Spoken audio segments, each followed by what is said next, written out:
How's it going, everybody? I am Donut. This is, of course, a Black Lives Matter, all cops are bastards, and trans rights supporting channel. If you're not supporting that shit, you can get the fuck right off this channel. This is Iron Fist, episode 5, which is titled Underleaf Pluck Lotus. No guesses for that one at all. Not even going to try to hazard one. Let's just jump right into it. If you want to see the full length, check it out. Patreon below, $4 a month.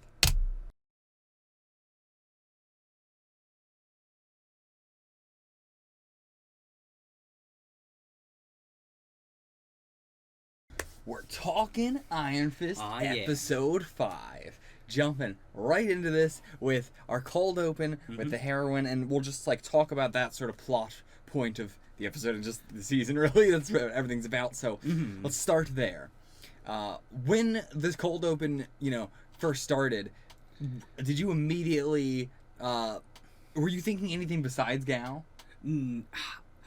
I was kind of lost. I was like, well, is this a thing we know about, or is this just like a new faction? Like, looking at the girls, like, before they brought up the heroine, as soon as that happened, I was like, okay, it's gotta be Gal. But just even then, I thought, it was somebody competing with Gal. Okay. But I think, I don't remember when, at what point, but at some point I was like, okay, this is definitely Gal. And even then, I'm not sure, is Gal this, new patch version? Has it always just been the patch inside there? They specifically do not show Ward taking it because they don't want us to know yet. Yeah. Like, that is still supposed to be a mystery. I'm going to go on the side of Gal the whole time has, well, if she the whole time had this pouch, then she would not have... this scene would not be happening now. Sure. So, like, actually...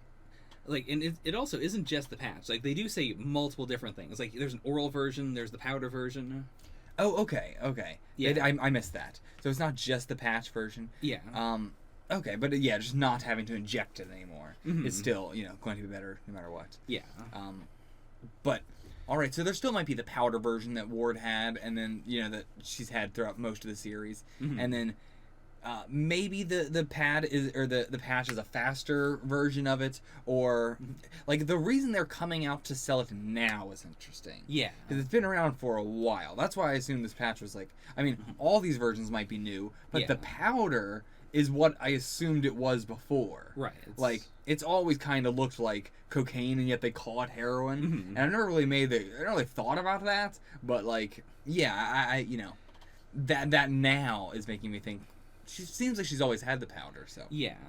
Like, I think this is, like, it's definitely a sales pitch. And I don't know which part of this is new and which part of this is old. Like, I think especially, like, the different versions are definitely new. Yeah. But, like, was her powder always, like, has it always been, faster to absorb, slower to metabolize? Yeah, and you'd think that people would know about this beforehand. Like, Daredevil was involved with a lot of this. You think somebody would have said something about heroin being more stronger now. Especially since it is, like, it isn't heroin. Like, it is artificial. It's completely artificial. Yes, but it is still... It is the same high as heroin. Sure. So, that's why we're going to continue to call it heroin, I think. Yeah. Like... I just mean that as a, like... I feel like Daredevil or, like, the cops and then therefore Daredevil would have figured it out if it was this, like, legal high version of heroin. Yeah. So, this does seem new and everything. But I don't know... It's interesting that the hand has... Like, okay, how do I put this? The hand has their fingers in a lot of pies. Sure. Right? And so what pie is this? Because this is not like the hand. This is in the way that the hand gets corporations to do their stuff for them. Right. So that way it's never traced back to them. It's just traced back to one of these various corporations. So... that's why I thought, are they with Rand at some point? But it definitely does not seem like it with the whole scene that we got immediately following it. Yeah. So, what are they? Who are they with? Are they all with 3 different entire companies, or, are they all with one company? I don't know. They all seem evil. Oh yeah, for sure. Like they don't seem like they're being manipulated or like they need this job or anything. It seems like they are perfectly happy doing this and they want to be manipulating people and doing all this. Especially the one girl that we were following through most of the scene. She had that everything I'm going to say is going to be with an evil accent. Yeah. So yeah, I wonder if we're gonna go somewhere with him because that was very strong characterization for some people that's we're just selling some drugs. Yeah, like they're so immediately striking. Yeah. And they feel so, like, we've seen the underworld before, and we've seen even, like, like Fisk, like someone who is very much a businessman in the underworld, but they feel like so corporate. Yeah, exactly, and it fits very well with everything that's going on in the show being extremely corporate and everything. And I'm really liking how enjoyable all these scenes are. This show is so much talking, and it is 99% exposition. Oh yeah. It is like, did we get a fight this episode? No, yeah, we got the fight. We got the fight in the we're doing the Kamen Rider. Like we got to have at least one fight per episode. But even then, the fights are not good in Iron Fist. They're not. I'm not like Daredevil. I'm like, oh, I cannot wait to get to the next fight. I want to see what really cool like long one take they're gonna do or whatever. Whereas this is like, I'm interested in seeing the interesting camera shots they do or interesting fight locations and stuff, but I'm never like super, I can't wait to get to the fights. The stuff that I like the most is the just talking, being in the boardrooms and dealing with all this stuff. I'm glad how much faith they have with this show. Yeah. It's been 5 episodes of just straight up talking, pretty much, and a little bit of fighting, but mostly just talking. Yeah, I get the feeling that, like, everyone, like, from the writers to the producers, like, I feel like everyone knows that they can't do good fights for whatever reason. Like, whether it is, like, they don't have the right crew or they were working on the Defenders or something. Yeah. Like, it is written with an eye towards, like, we're going to have the action because people want action, but we are going to, like, put it off. And also a lot of the action's very like isolated.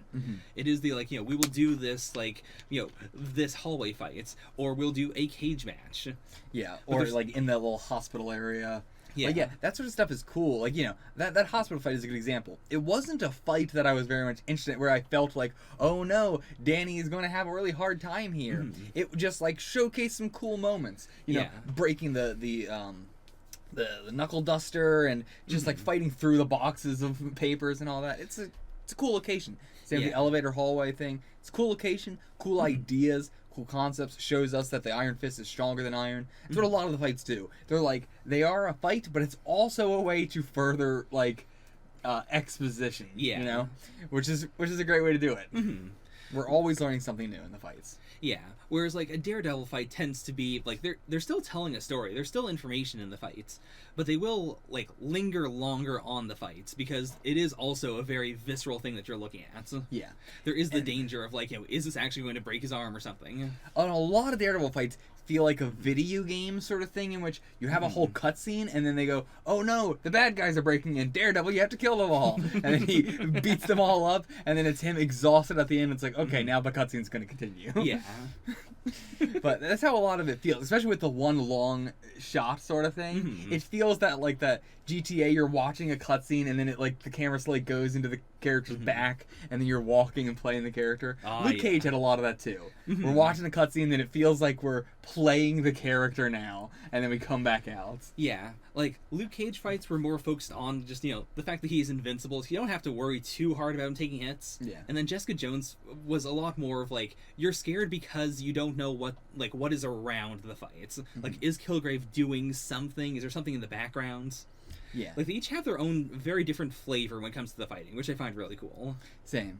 Like, it makes me more excited for the Defenders then, because now it's not just I guess they're all gonna do a big Daredevil fight. It is like, I'm curious to see if they're going to each carry their own styles, or are they going to try and unify them?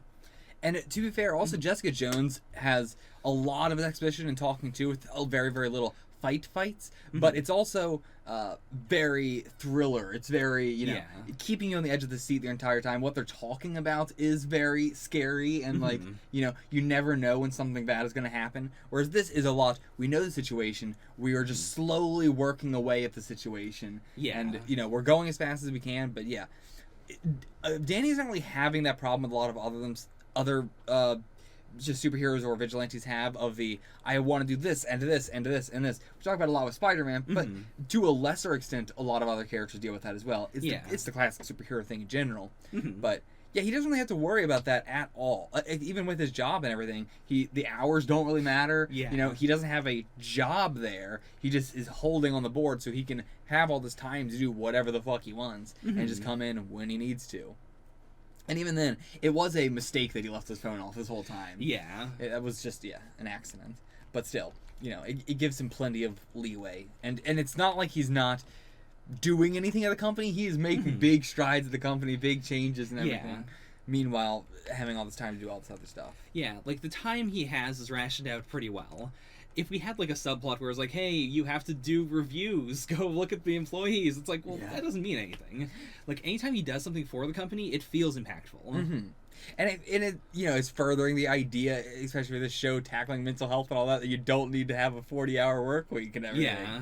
Like, he's doing so much more for the company than everybody else working full-time here is doing. Mm-hmm. And then you see, like, Ward, who's just fucking around in his office doing heroin. Yeah. Meanwhile, complaining about Danny not being here for work hours. Mm-hmm. And it's like, nobody at this office is doing their job 100% of the time, the entire time. Yeah, like, I really felt, like, how much of the stress Ward is in, like the fact that it's not just the day-to-day stuff that stresses him out, that so much of it is his dad's expectations and having to hide stuff and having to be the bad guy and just, having to lie about a bunch of stuff. Mm-hmm. And the bug in the office and everything is the final tipping point. Like, that is the point in which, like, he's gone. Ward is... He tried to get his out with Joy, but Joy did not want out, and he was too much of a coward to get out himself, and now there is no out. Yeah. Like, this is the only thing he can think of to do to get away. Yeah. I mean, there is always an out. He could always just walk away. Yeah. But in his own mind, there is no out anymore unless he... he's just taking everything down with him now at this point. Yeah. Like, I should clarify, like, it wasn't an out to do the heroin. It was just sticking it to his dad. Yeah. It was like, I'm going to hurt you by hurting me. Mm-hmm. And it, it has the side effect of also he's high and he, it alleviates him of that. So. Yeah. But yeah, it alleviates him in a, not a great way. No. Just kind of puts him to sleep. And that was what the alleviation was. But as soon as he's back up, even high, he's still like, they're watching, they're listening. Yeah. Or he specifically. Mm-hmm. Like, Ward also doesn't care about the hand at all. Like, he knows the hand exists. He believes it, but he doesn't care. Yeah. Like, he's just like, I don't care. I am so much more, obsessed with my dad right now. I really could not give a shit about this hand and everything. Mm-hmm. And the way he just brick walls Danny in this episode. Yeah. I mean, to be fair, like, the hand's MO is, threaten, like, kidnap or threaten or coerce the children so you control their parents. Mm-hmm. I think Ward, like, even if he doesn't fully understand it, I think he knows in his heart he's safe because there's no way the hand's going to do anything to him. Yeah. They know his dad doesn't care about him. Yeah. It's also interesting that, like, the hand just has, for Harold, we resurrected you. Like, it doesn't seem like they have, quote-unquote, joy, or anything like that. Like, they know where she is, they're watching her, he probably knows they could do anything to her at any time. But it's not in the same way that they have every other person's child that we've seen. Yeah. Where they have them. They physically have them. So, is that a special circumstance because they need Joy to work on the company and he knows that Joy is the only one who can do it? It's like, Ward's not gonna fucking do it, so I need Joy. Right. But then we gotta have that middleman there of Ward, so... Yeah, and I get it, like, Ward is the most middleman out of all the middlemen in this series. Oh, yeah. He is, there's the hand, then Harold, then him, then Joy, and yet Joy at the bottom has about as much as Harold. Like, has as much, like, respect as Harold. And, like, it's the worst way. He is the middle and the bottom. Like, he sucks, but in this scenario, I can't help but feel bad. Yeah. Like, it's such a, again, I'm empathetic towards him, but I'm not sympathetic towards him. Yeah. I understand why he feels the way he feels, but I'm not sad for him. It is, again, a situation in which he got himself into. Also, we've been saying this the whole series, but this is the episode where I finally feel comfortable accepting that, yes, it is part of Danny's character that he's very bad at explaining things. Yeah. Like, specifically when he goes to Ward early on in the episode, and he immediately goes in with, listen, so some ninjas are smuggling heroin. I brought some heroin here. Here's the heroin. I mean, Ward's to be fair, Ward should understand at this point. Ward Yeah. should be like, okay, the hand. Yes, I know which ninjas you're talking about. But even in that situation, like, there's no lead-in. Danny's never like, how much does this person know? How do I start off small and then ramp up? He's always Yeah. like, listen, you know about Kunlun, right? But yeah, I really appreciate that we're going like really ham on the Danny is. He just doesn't know how to talk to people. Yeah. He knows how to be nice to people. He does not know how to.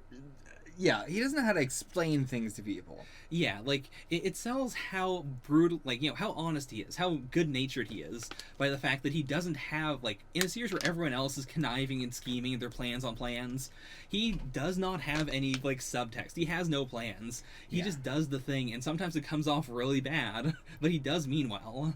Yeah, it's not like he's one of those characters that cannot lie, Mhm. because he has lied, Yeah. but it's, you know, that it is second nature not to lie. Mhm. Like, it is second nature just to tell everything exactly as it is. He has a hard time sugarcoating it. The only time when he can is when it's like a press conference or something like that. A situation where he's already, like, built up that he's going to, you know, like, say something to someone. Yeah. If it's just a conversation, he just kind of goes.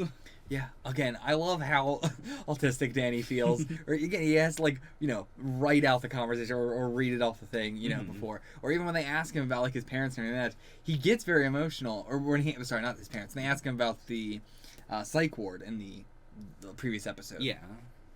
And he gets emotional about it, but he takes time to calm himself down and think about an answer. Like, he doesn't just, if he immediately, you know, started talking, it would have been really bad. That's the classic Danny thing. But yeah, and yeah, he's really good talking to people around the office about everything. Both the lady that he was trying to get analysis on the heroin for, and then sorry, keep burping. Oh. The secretary as well. Like, he's a really good job of making people feel important without, like, talking down to them or patronizing them or anything like that. He truly feels like I have worked in management for a long time, and the biggest thing that I hated was, like, other, like, managers or managers above me and everything like that complaining that, like, we had like a 90-year-old woman who would get so upset when it's like, they don't tell me I do a good job, you know. I will work like 8 hours this whole day. I'm 90 years old, and you know, I'm doing this because I like the company, and that is insane. Right. But still, and like, you know, just wants a thank you at the end of the day, and all the managers just like, you know, she's so selfish. She should know that we're thanking her and all that shit. Like, or just like the thank you, Mrs. Blah blah blah. Thank you for doing the cake. Like, so passive aggressive, and oh man, like so much of that shit where it's like they think that somebody wanting a thank you is selfish or is wanting a lot or whatever, when it's also that it's like needy or something, when it is, they're not asking you to say thank you after everything or good job at everything they do, but you know, there is moments when it is applicable, and he knows exactly when to do it to make these people feel like he's not manipulating them. He's not doing it to make them, you know, do what he wants or whatever. They have already given him the thing that he wants, and he just wants them to feel, not even he wants, blah, blah, blah, he just says what he truly feels. Yeah, like, he is appreciative of what they've done. Yeah. And everything, like the, you know, making the origami and everything. Like, I absolutely thought he was just stimming there, but like, no, he is, you know, like, I don't know if it's, you know, both or whatever. It felt like he wasn't doing that on purpose. Like, he was just doing that, the conversation ended, and then he just left it there. You know? It didn't feel like a purposeful thing. Right. And I really like that about Danny. Everything just feels like, I can't tell his intentions, because I don't think there is any intentions there. And the fruit roll of line was, I feel like he's going to ask for that later, though. Yeah, I don't think he understands the social connotations of, it would be bad if you actually made her go get the fruit roll-ups. Yeah. That's where I thought you were going to. I was like, Danny, no. I was like, okay, good. Yeah. He was just curious. Which, to be fair, I would be too. Yeah. That whole Joy and Ward talk for, like, an extended period of time there was about the ward plants, or sorry, about the Rand plant that was like giving people cancer. Yeah. One, like the meeting itself with Joy, brutal and everything. Yeah. Do you remember the thing in Daredevil with the old guy who got cancer? Was that Rand? I don't remember if that was Rand. I can't remember off the top of my head, and I have a new computer now, so I don't have my old Daredevil files. I can try and go back and check my reaction. As well as I wanted to check the Gal thing, but I don't have my old files anymore, so it makes it so much more difficult to go back and check these old episodes. Drats. I don't watch this shit on Netflix. Pirate everything. But yeah, I could see that happening. Yeah, I could definitely see that.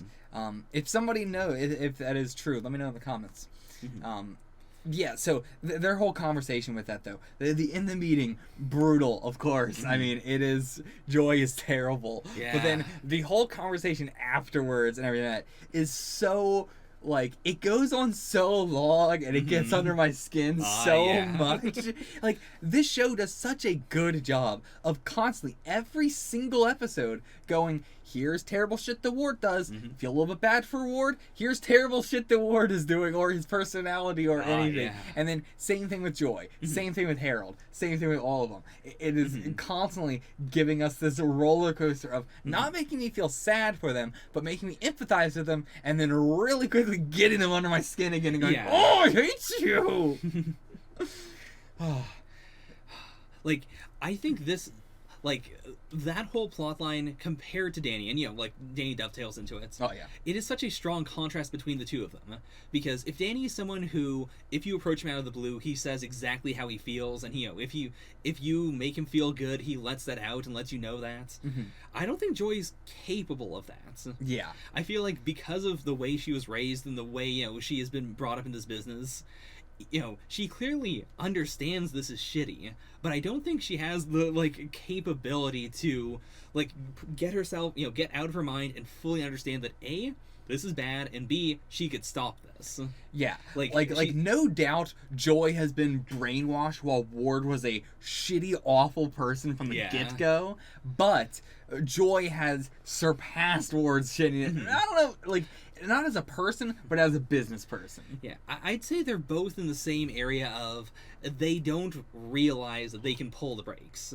Like, both of them have the ability to stop the thing that is, terrifying them. They can get out whenever they want to. I mean, Ward wants to, he just doesn't think he can do it himself. Whereas Joy doesn't see the point. Yeah.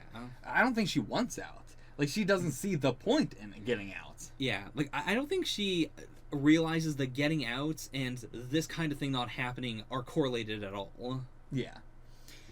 Yeah, I think also, like, the scene is so long. It's like 5 minutes of them talking. And, like, it's all about Ward reassuring her that she is a good person and that Joy is, saying that she wishes she could do something, but there is nothing else they could do. Like, this is the most she can do. And then we immediately hard cut that with Danny doing the most he can do. Yeah. Which also makes me feel confident that, this is what the show is saying. Yeah.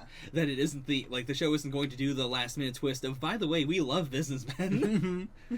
Oh, yeah. I appreciate it. This show is going a lot harder than most of the other, Netflix shows have been. I would say Jessica Jones and this have been the hardest with their message. Yeah. Whereas, Luke Cage's message is... It's muddled. Yeah, it's muddled. Same with Daredevil. It's muddled a bit. It's not...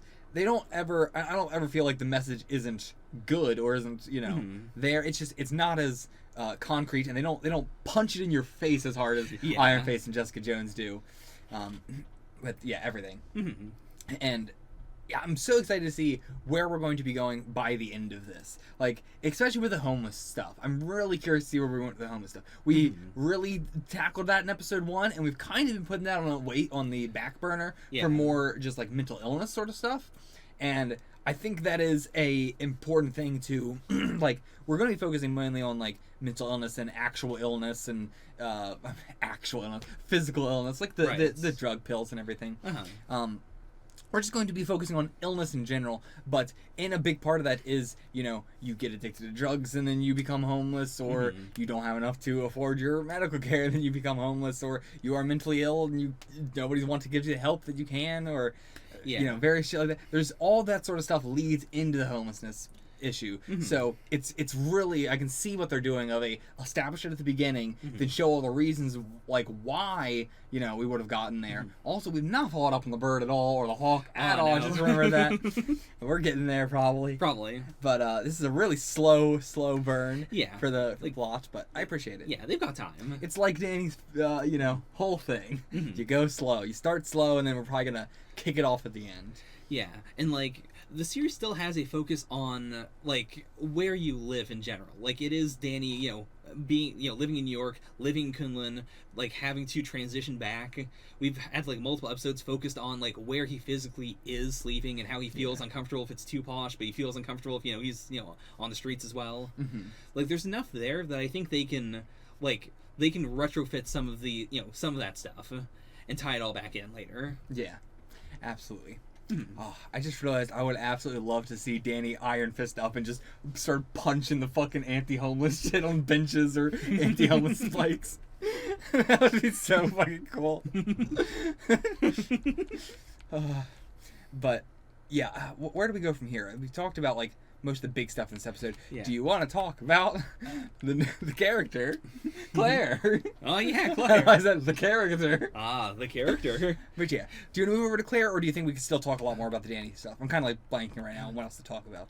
There's not a lot of... I do want to actually say, while we're still on the subjects, like, where do you think we're going with the lady who talked to him about, her son and the whole, like, lawsuit going on, and then her lawyer, I think, who was, like, filming them? Yeah. I thought we were going to go, in a way with that. Like, I thought we were going to go somewhere, quote-unquote, with that. But I think that we've already gone to that place with it. Okay. I think it was a small thing. I think it was a this episode specific thing. Okay. It's kind of already wrapped up. Like, the video is out, everybody's seen it, they've decided on not settling and everything. Like, what else are we going to do with it, It's kind of like we're still going to have to settle it at some point. Yeah. But I don't think anything... I don't think we're getting anything more than, yes, we did settle that at some point. Okay. I don't think so. I think we'll get a little more. Okay. Like, I think... The fact that, like, again, Danny is the kind of person who talks with his whole heart. Like, he wears his heart on his sleeve, and it's on his fist, and he punches you with it. I feel like if he promised her, like, I'm going to look into this, I think he will, at the very least, look into it himself. Like, he'd had a lot of other stuff to do this episode. So I feel like in another episode, at the very least... So you mean like just the plant in general? Yeah. Okay.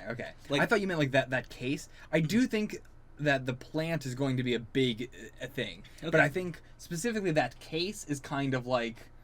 Like, we're probably going to get them at the end as a, like, a heartfelt resolution of, like, we did the plant thing, and of course you are our characters that are relevant to that, so our epilogue includes you being happy now, right, and your lawyer looking at money and going, mine. I can buy another cell phone with this. But, yeah, I think the plant stuff is going to be pretty separate from those characters specifically. Like, I don't think they're going to meddle in it in any way, or... I don't think they're going to do anything that's not normal. Okay, sure. They're going to act like normal people from this point on. All right. If we're calling what the lawyer did not a normal person thing. But, like, I don't think they're going to do anything extraordinary plot-wise. Okay, makes sense. But yeah, do you think they're going to do that? I think they might. Like, I feel like we're going to do sort of a... Like, in Daredevil, a big part of the first and second seasons is Matt being a lawyer, but his daredevilness, like, taking over, and then he starts neglecting a lot of their actual legal work. I feel like we're not going to do that necessarily, but I think that, like, we're going to have a harder shift to the hands, and that might cause Danny to, like, focus less on the charitable stuff he could be doing. Okay. Like, I think we might have a plot point later where... Like, we bring up the plant, and there is, like, like, he didn't do anything about it. He said he would, and he realizes, like, oh, crap, I completely forgot about that, because I was focused on the heroin. I feel like the plant has to be connected to the hand in some way. Okay. Because there was a lot of emphasis on what we're doing is 100% legal, nothing we're doing is not legal. And then in the elevator, Joy goes... But what if they find something illegal? And it's like, why would she say that if there's not something like we're going to find on the hands? Like, I don't think she knows anything. It just felt like a writing choice to me, where they were trying to implant something in my head. Yeah. Like, that and also the fact that in the boardroom, she brings up, or, like, the lawyer brings up the idea of like, well, what happened? Like, it's all legal now, but what if like this law should be different then? Like, there's something here that will be illegal, and she's like, well, we can't rule in the future. Yeah. I feel like that could definitely be tied into like in the same way that the artificial heroin right now is definitely legal. Okay, Like, sure. I can see a thematic tie there. I'm not sure if it's like actually connected. That could definitely be a big thing. Yeah. Yeah, Yeah. Maybe that is Rand then in the beginning. maybe. Cold open. I could see it. And they're just keeping it secret from Dany, the girl. Mm. The girl at the beginning. Yeah. Maybe. I don't know. Maybe. I can The like doctor. Well, I don't know what role. What are you? A scientist. scientist. I mean, there's a specific like the lab people, but I don't know. Yeah, but I could see either she's hiding it or she might just not know. Like, it could be a completely different division. Yeah. And she's like giving a completely honest analysis. Could be. So. Yeah, let's cycle back to the woman Claire, the character. The woman, the character Claire. We talked for so long about like, oh, when's she gonna show up? And she just was here. Like, do you get the vibe that she has a special person or special relationship with Colleen? Yeah. Like, it does not feel like she just showed up here and started training. Like, that's how she was acting. Like, I've never seen someone learn so fast. Implies that she just started showing up. See, I could also read that as like, you've been here for a little while, but you're improving it really fast. Could be. But yeah, I think that was supposed to imply like she had just shown up. Like, I can see it. Imply whether that's, what they're actually going for or not. I think that was trying to maybe trick us or whatever. Yeah. I don't know. Like, but to me, it definitely feels like she started here right after Luke Cage, and there's been a bit of time, and like she just is not in the normal classes for whatever reason. Yeah. If that is the case, I think they really should introduce her in episode 1. Like, I would think that makes the most sense, but I really think they should have introduced her. And they could have put her on the back burner, but just... Because this was the first time that I personally felt super... Like, I felt like a MCU tie-in was really, really clunky in Iron Fist. Because she shows up, and she's like, hey, by the way, I'm a nurse. I'm going to just be here. I'm just going to make this a throuple real quick. Does she say she's a nurse, by the way? When did she say that? Actually, no. She never says that she's a nurse. I don't think so. Because that also led me to believe that Colleen has to have some other relationship with her. Yeah, because no, you're right. It's like I was like, did she ever say she was a nurse? Yeah, like that actually makes it weirder, because she shows up as a new character, and then we like in Luke Cage, for instance, we do have her say she's a nurse, and like she has some exposition about how like I got back to Harlem because of this thing that happened. Like it's enough to intro her in as like, okay, this is a new character. Yeah. Whereas here, there's a very hard shift from she's just a she's hanging out with Colleen and she's she's there with dinner, to hey, I'm a nurse and I'm going to treat this person who got stabbed, and also I know about the hands.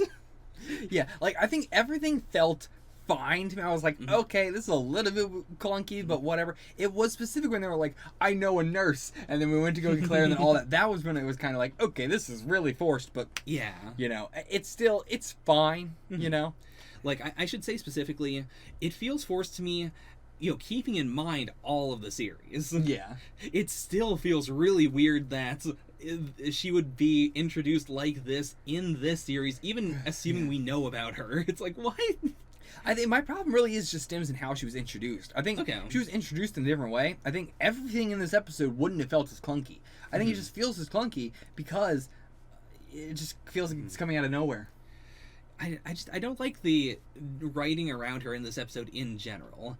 Like, even up to the point where, like, she says, like, you can't do this, not knowing that Dany is Iron Fist, or, that he has anything special besides being rich. Yeah. And then he doesn't say anything. He's just like, I'm here for a reason. Like, I'm the only one who can do this. And she's like, all right. Yeah. I mean, they do imply that he has powers, right? Colleen said something like that. I can't remember exactly what it was, but I thought Colleen implied, like, he's not normal or something like that. I don't think so. I remember Claire saying, like, you definitely can't do it alone, and Colleen saying, like, yeah, I can do it. Or, I'll be there with you. Yeah. Yeah, he does just say, I've been training my whole life for this. Okay. Like, that is a little bit like, Stick doesn't have powers, and, Yeah. I mean, I don't think she ever met Stick, but... Sure. Yeah, like it's not a you have powers, but it is a like you are special. Yeah. Like you're more invested in this than I thought you were. Mhm. So okay, I can buy that, but it's still, yeah, it just Yeah, I get you. I get Yeah. you.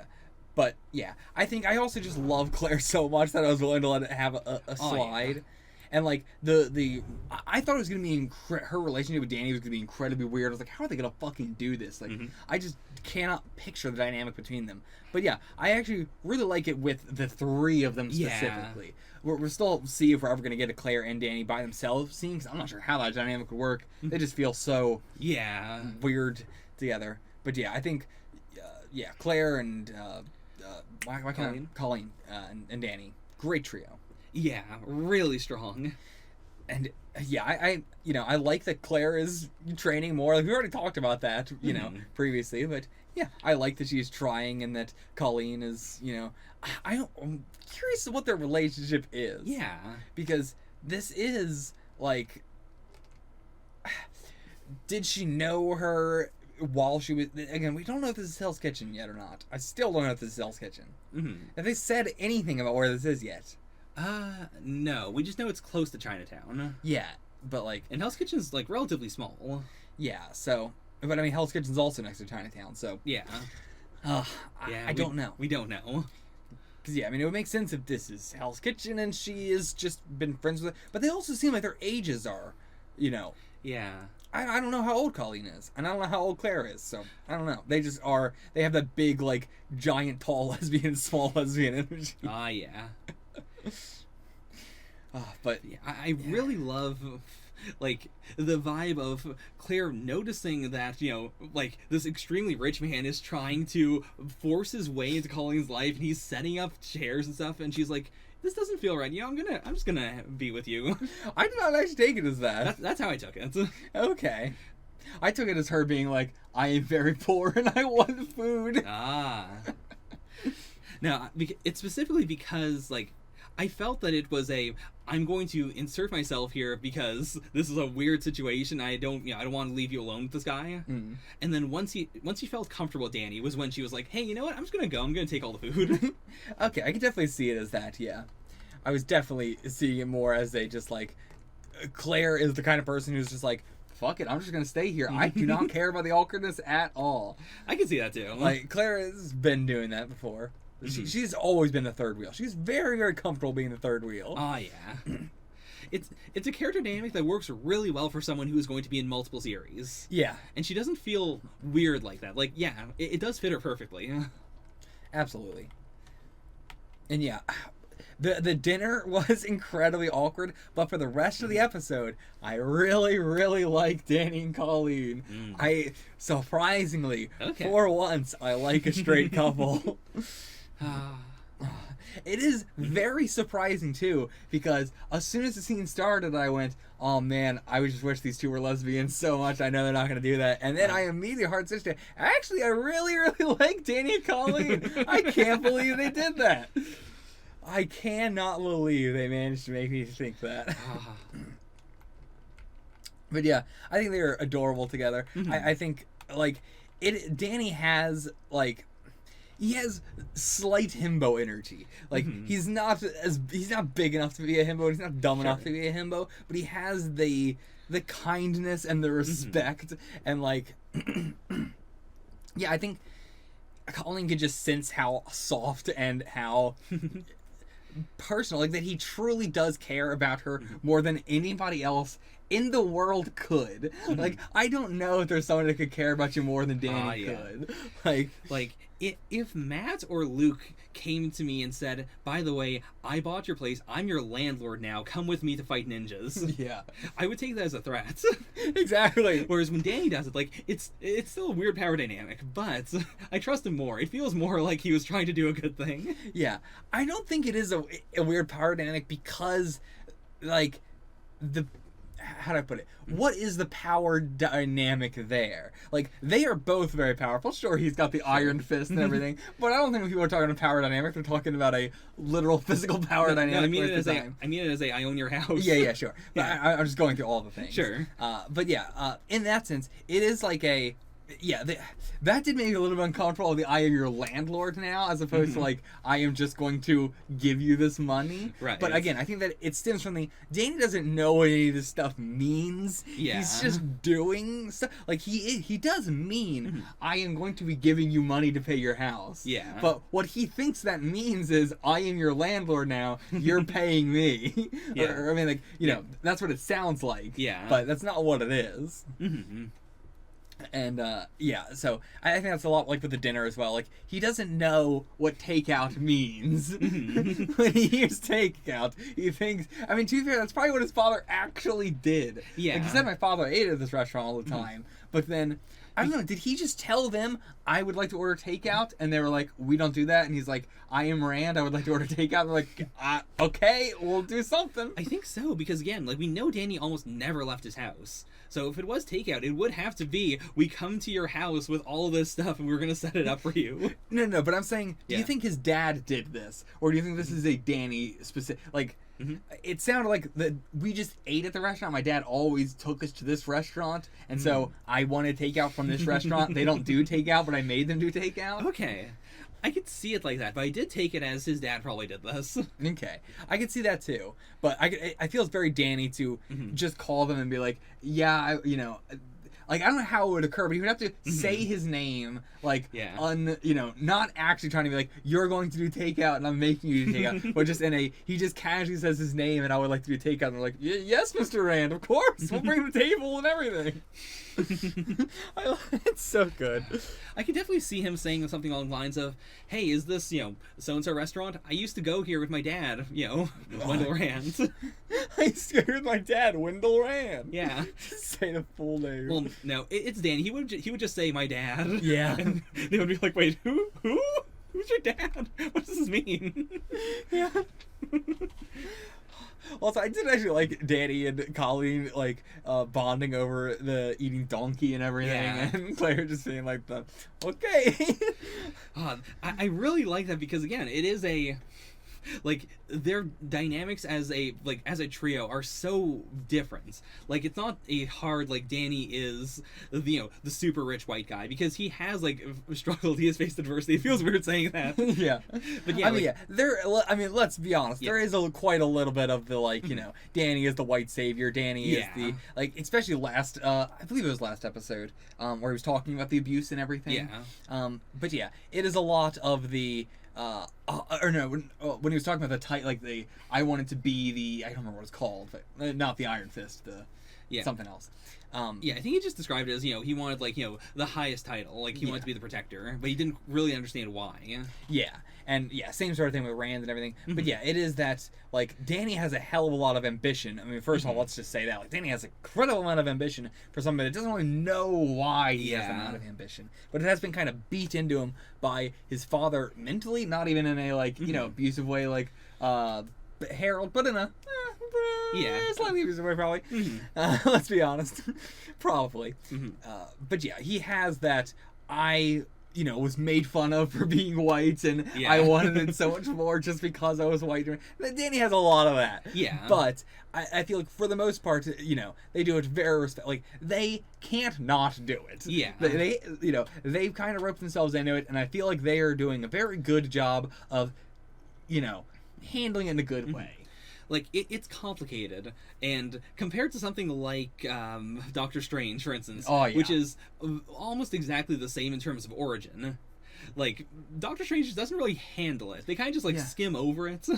Doctor Strange is the perfect fucking comparison to the show, because it is Danny is, yes, the white boy who went and trained at Kunlun and now is the most, the strongest one there and everything. He is the master of all of that. Also doesn't mean necessarily that he is the master of the techniques or anything like that. He was given this, I assume.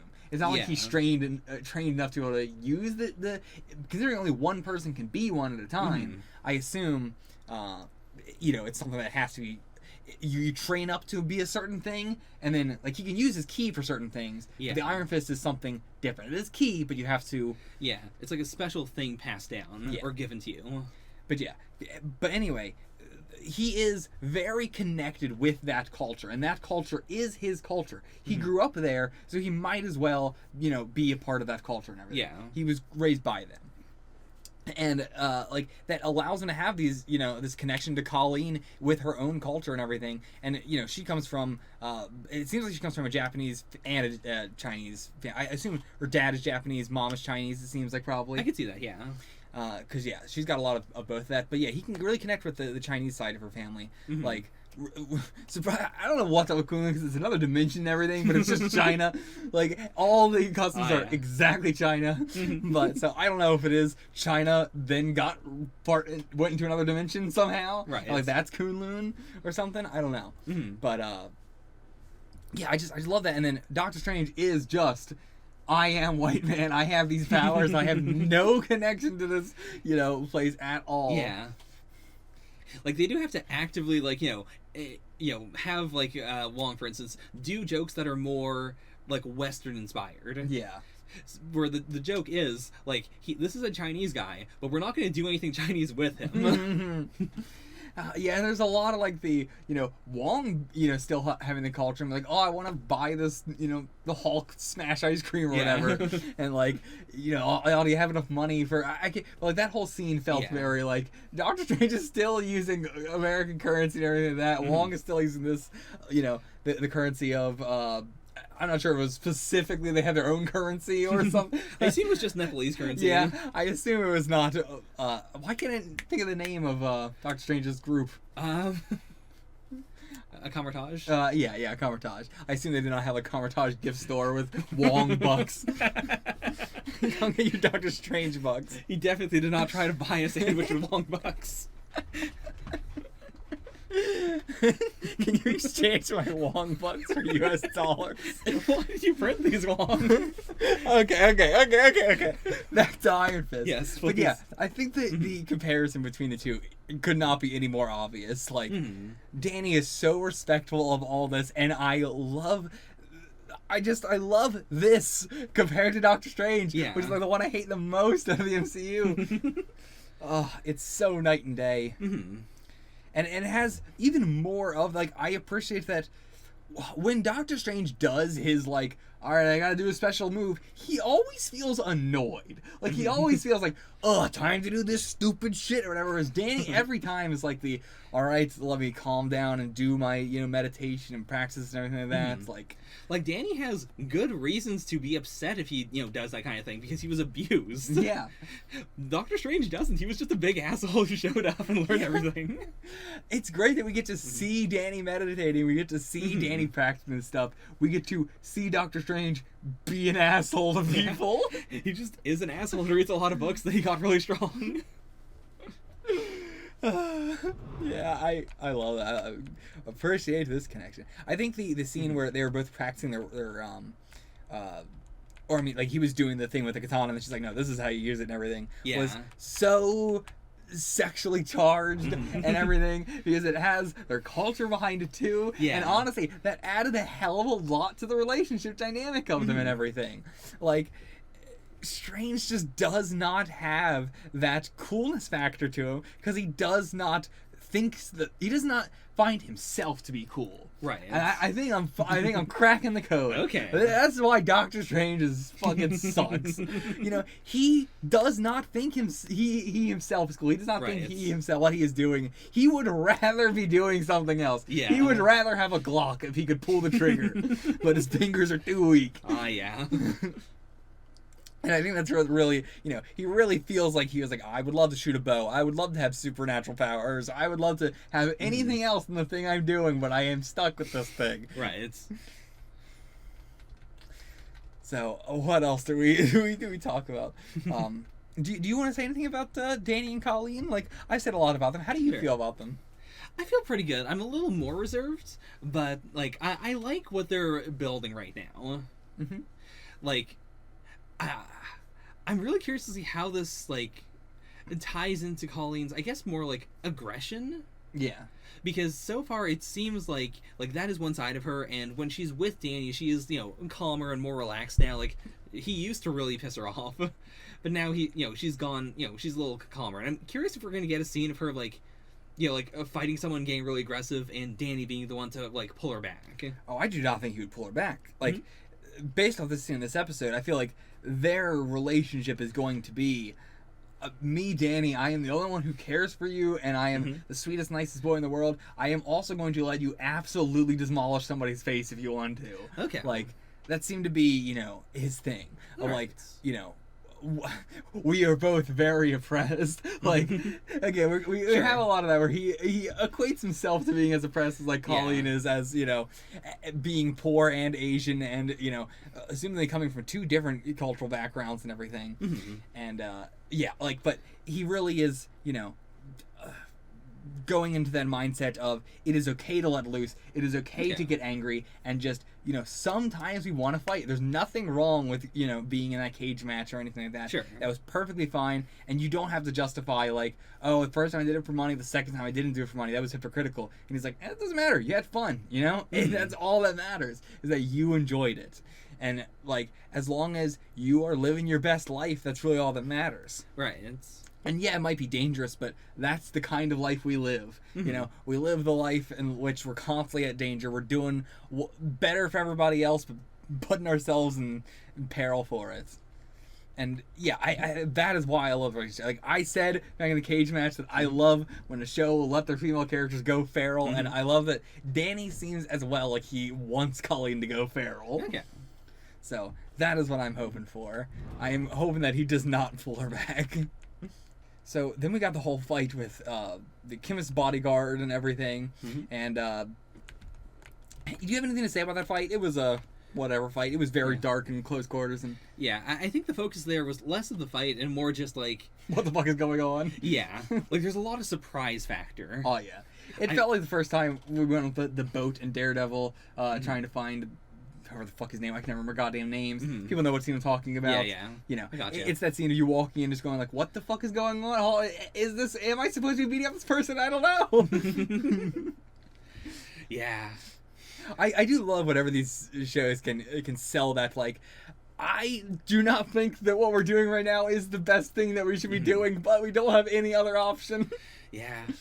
And I do like the aesthetic of, like, the hand has lots of power, but because they're doing stuff silently, there's a lot of, like, just grungy stuff that they get to. Like, a lot of their factories and stuff, or, like, this, you know, like, living area. Like, it's not super fancy or anything. I like that aesthetic, because it always feels like we're going somewhere we shouldn't be. You know? Yeah. It is the, like, okay, this feels like a side quest. What is this? Yeah. Oh, man. They sell it so perfectly. The fucking creepiness of... just when you see that for the first time, you're like, okay, this is being smuggled, but so many questions. Okay, we're fighting. Oh, no, he got stabbed. Oh, no. Like, it's not even clear that the chemist is, you know, like, being held hostage because he's in front of the bodyguard. Yeah. And he's just kind of vibing. And the bodyguard's also just, you know, watching Sleeping. TV. He was, like, sleeping, it seemed like. It's a real, like, they did not expect this to happen. It doesn't feel like a, you know, like an enemy encounter. So... what was the hand doing at the pier? They open up these doors and go, yep, still boxes there. All right, close them up. We're not going to check on the guy inside. I don't know why we opened these doors. I don't know why we did this. I guess it's just an inspection. But they didn't inspect anything. They looked in. They're like, yeah, this is fine. It's just- This is fine. They didn't notice that the boxes were crooked after Danny had hid behind them. Like, yeah, if the inspection was like, let's see if anything looks off. Right. Bad inspection, they failed that too. Oh, man. so I don't know what the fuck they were doing there.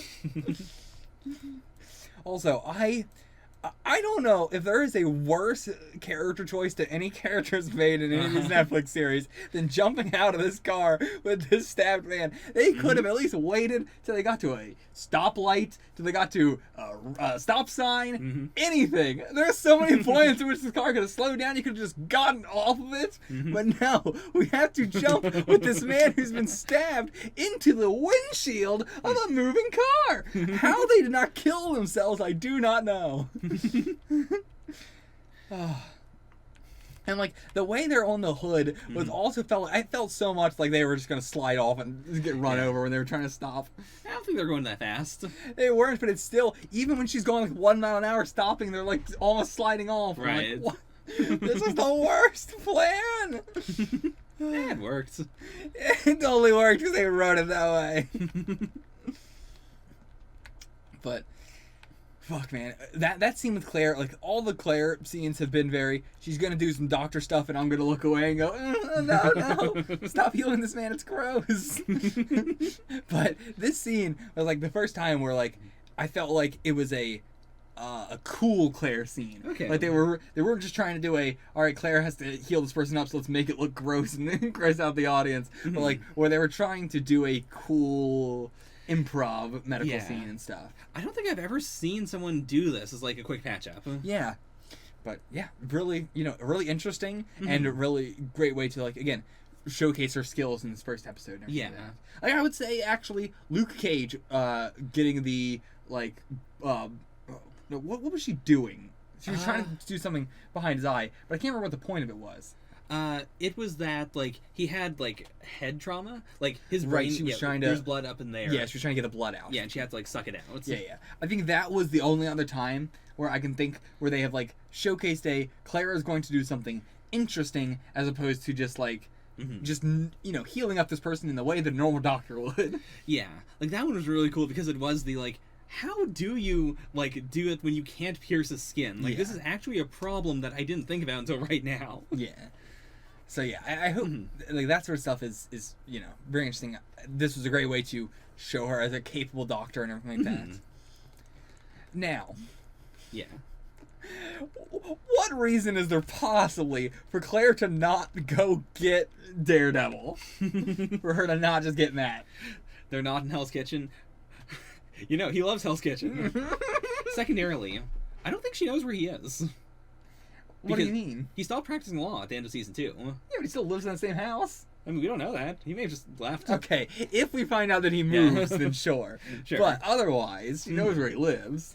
Fair. This is pretty big. It's pretty big. I like most other stuff. I get the kind of like social. Even if I could go to the superhero, I'm not going to because that's kind of awkward. Sure. I kind of get, especially for her. She's in an awkward situation with Matt right now. Yeah. But this feels like a put everything aside. We gotta get Matt. Yeah, because it is also specifically the hand. Like, it is the ninjas. It's something where she knows for a fact, like, okay, he would want to be here. Whereas, like, with Luke Cage, it might be I'm gonna go to him, and he's just gonna say no. Why would I go to Harlem and deal with this? What is any of this? Yeah, like, Jessica, it's like... Yeah. I get it, but, like, Matt he has fought the hand. He knows how to fight the hand. He has killed their leaders. Like, he has killed generals. Let's get him. Let's do that. If he doesn't show up, we're definitely going to have a scene in Defenders where he's like, wait, what? You did what? Yeah.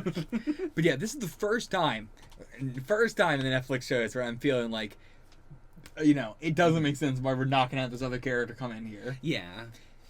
And at this point, as with as clunky as they handled Claire in this episode, I feel like they could just bring in Matt, Yeah. It wouldn't be that weird. We had Punisher, I mean, he was introduced in that season. Yeah. So Luke was introduced in that season. But still, I say bring in Matt. I don't think there's I think from a show perspective, I don't think there's a weird... I don't think it's weird bringing in Matt here. Yeah. Even if it's just a one-episode thing, And then...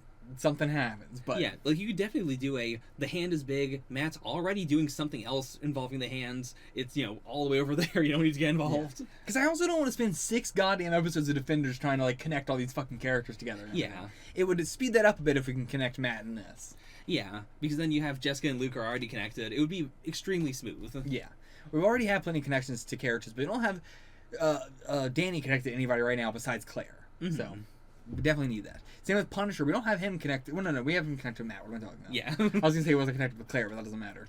And anyway, was he? Did Claire do anything to Punisher? Did she patch him up at any point? I don't think so. I don't think so. Yeah, I don't think she ever met him. Yeah. But yeah, like, it won't feel weird to me at all if Punisher does not appear in Defenders. Yeah. Because, like, he's kind of doing his own thing. If he does show up, I'd get it. If he doesn't show up, I'd also get it. He's definitely going to be in Defenders. Okay. But yeah, I know what you mean. Like, it wouldn't be that... I think it would be weird to me.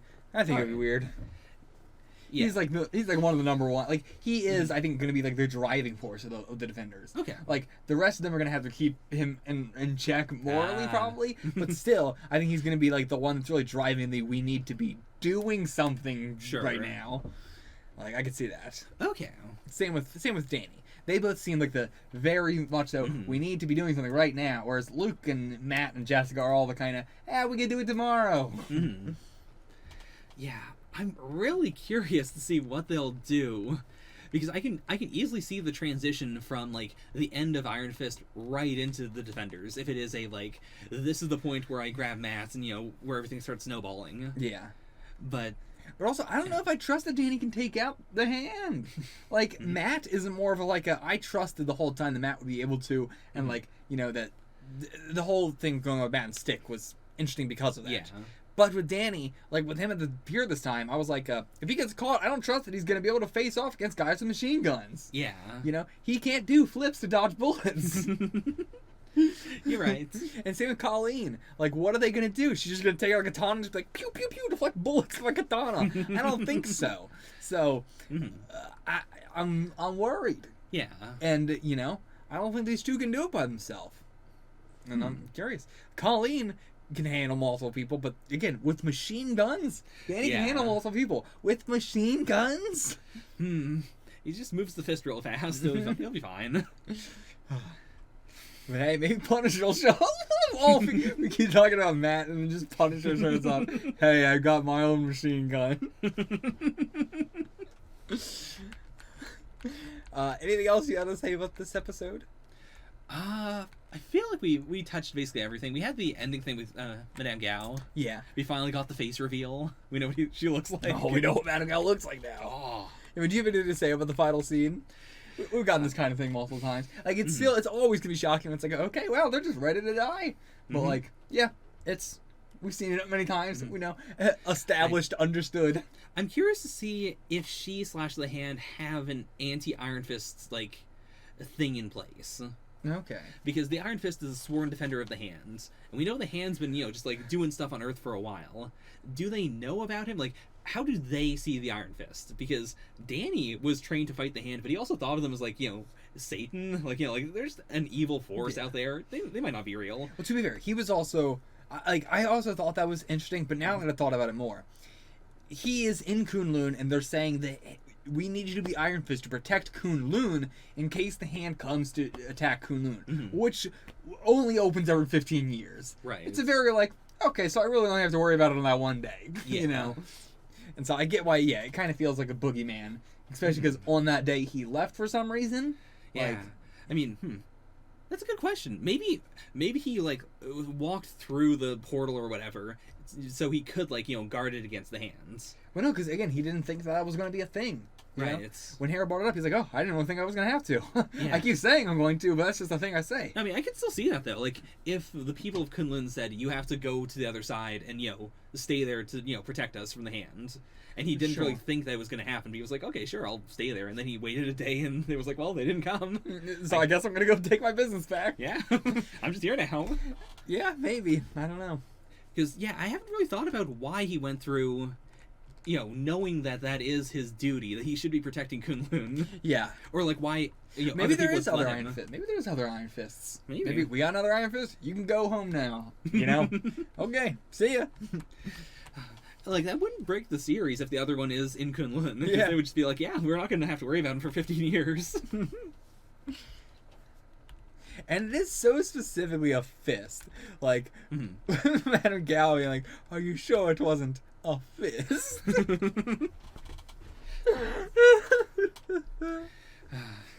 I mean, that could also be like, we know about the guy who slaps people. We know about Daredevil. Like, that's all fine. But if it was a fist, now we have to be worried.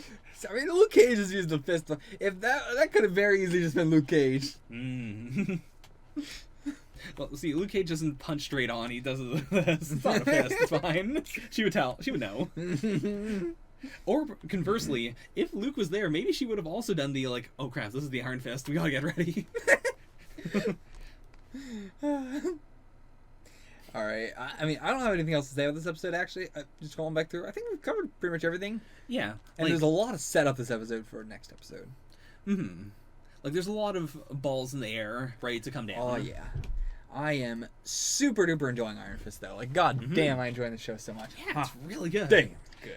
And for a lot of reasons I didn't expect. Same. I love the amount of just talking. Yeah. All right. I will see you guys for the next one. Until then, get the fuck out of here.